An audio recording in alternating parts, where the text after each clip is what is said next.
my knowledge, people generally want to learn graphic design. But the question is, how do they go about it? That is why in today's video, I'm going to dive very deep into how you can build a successful graphic design career by following 7 essential steps. It's very important, or it's very essential that before you become a graphic designer, you need to do your research on the various career opportunities design will offer you.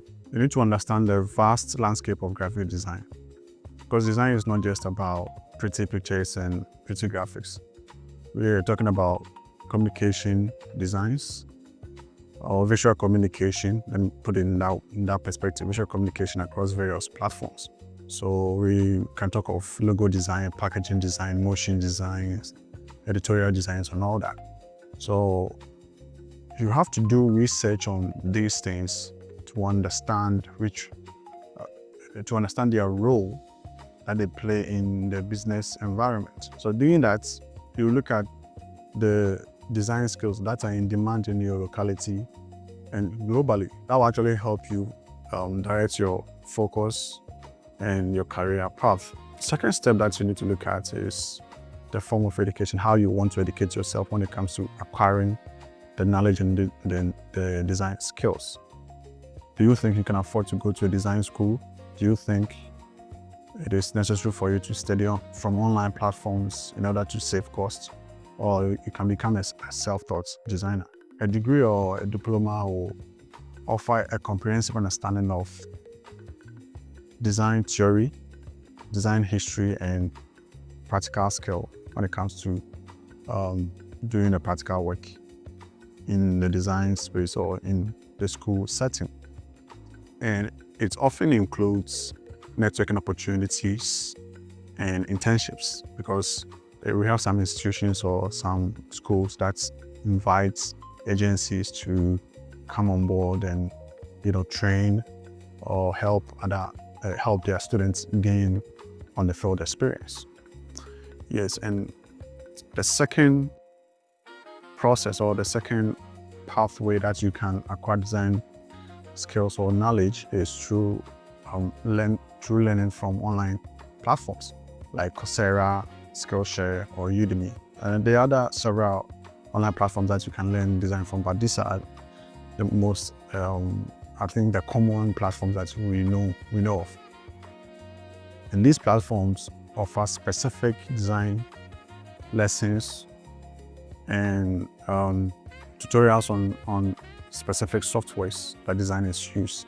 So if you're a packaging designer, you can get specific lessons when it comes to packaging design. For a logo designer, you can get specific lessons when it comes to logo design on these platforms. And the last one is you being a self-taught. Normally with self-taught, we are looking at learning design from YouTube. I mean, I am a self-taught designer, and I learned most of the things I know as a designer from YouTube channels. So there are dozens of YouTube channels that you can look at. You can start learning from the Future channel, Abiconic. In fact, I have an ebook where I've listed about 13 YouTube channels, and I'll leave a link to the ebook. It's free. You make a choice from these three depending on your learning style, your budget, and your commitments. Because from this, you will know which one will perfectly resonate or suit your style. The third step is introduction to the principles of design. The principles of design is known to be the bedrock of graphic design or design. Principles of design is what makes design great, and the great designers that were able to understand and apply the principles of design to their works. So generally, they say that once you understand and know how to apply the principles of design, you elevate your design skills from being an amateur to become a professional or an expert designer. So these principles include typography, color theory, balance, repetition, hierarchy, alignments, texture, etc. Once you understand what the principles of design are, you need to learn how to apply them. And by applying the principles, you need to know the right tools to use. So as designers, we use tools to make or to create our works or our projects. So what type of designer are you, and what type of tools are you using? These are the questions that you need to ask yourself.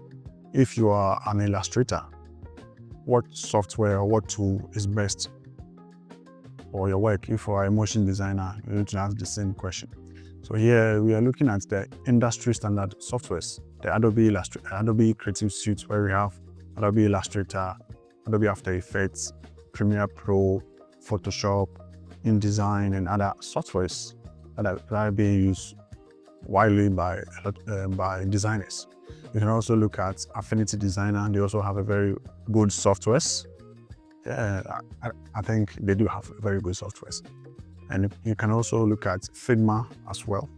So these are the 3 softwares that I will recommend for designers. I know there are other softwares that you can use as designers, but these 3 softwares are my preferred softwares when it comes to doing creative or design jobs. Quick thing to know is design doesn't stop after your boot camps or your online courses or your university degree. Design is an everyday thing, so you need to practice regularly. You need to, seek feedback whenever that you share your work to the general public. You can decide to join design contests to test your level, your skill level, to know whether you can compete as an expert or a beginner or an amateur. So design seeks constant practice, constant learning. So you can look at works that people have already created and try to replicate those works. Or just as I've said earlier, you can also join contests, or you can even use AI to create briefs, fake briefs, and then you build your skills on that, right?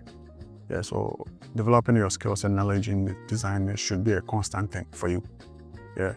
6th step that I'm going to talk about is you building your online presence. If you want people to know what you do as a designer, you need to constantly show up. There are ways that you can share your works to the general public. You can build portfolio sites. We have Behance, Dribble, or you can even build your own personal websites where you share your work for people to see the kind of design services that you are offering. If you're a general designer or a specialist designer, people will know, because these clients, sometimes you don't go to the clients will come to you. And if the client is coming to you, what exactly are they going to look at, or what are you going to offer them? So you can build your online presence through social media platforms like LinkedIn, X, or Twitter, or Instagram. You can share your behind the scenes whenever that you are designing, for people to have that sort of trust and know exactly the type of designer you are. The last thing will be you engaging with other designers. If you want to know your progress, you need to sometimes compare your designs or your skills to that of other designers. We have experts in the design industry or the creative space. Always, if you think you want to learn from other designers, try to engage with them. Join design communities, go for boot camps, go for events and all events to network with other designers. Yeah, basically that is how you can get other designers to also show interest in the work that you do.